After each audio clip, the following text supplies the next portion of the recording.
আরে রোবগুলা পড়ে গেল রে। চলো মা বাড়িতে যাই, কিন্তু পাশের বাসার আপু দেখি রোবো খাচ্ছে। বাবা টাকা থাকলে আমিও খাইতে পারতাম। কি রাজু কি হয়েছে? না মানে মা ওই আপুর মতন রোবো খেতে ইচ্ছা করছে। আচ্ছা বাড়িতে চল, ব্যবস্থা করছি। এই দেখ নিয়ে নিলাম আমের মতন কপি ফল, ঠিক আছে? প্রথমে আমরা ফলটাকে ধুয়ে নিলাম, তারপরে ফলটাকে কেটে হবে মাঝখান থেকে, তারপরে আমের আটির মতন এই আটিটাকে ফেলে দিতে হবে। যেহেতু এই ফলটা অনেক নরম তাই আমরা চামচ দিয়ে কেটে নিতে পারবো এগুলা। তারপর কেটে ফেলা অংশগুলো এই পাত্রের ভিতর দিয়ে দিব এবং 1 পোয়া দুধ ঢেলে দিব এর ভিতরে এবং পরিমাণ মতন চিনি এবং লবণ দিয়ে দিব।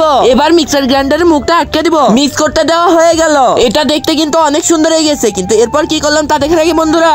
একজন মা কতটা আপন হয়, যাদের মা নেই তাদেরকে জিজ্ঞেস করো। তাই আজকে দেখি এই প্রাণের প্রিয় মায়ের জন্য কয়জন লাইক সাবস্ক্রাইব করে দেয়, আর যারা মাকে ভালোবাসে না তারাই ভিডিওটা থেকে দূরে থাকো।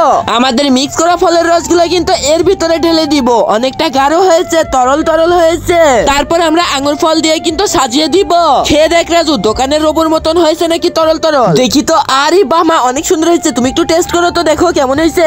আরে বাহ, আমি বানালাম, এটা বিশ্বাস হচ্ছে না। বন্ধুরা তোমরা যদি খেতে চাও তাহলে ভিডিওটাতে লাইক সাবস্ক্রাইব করে দাও।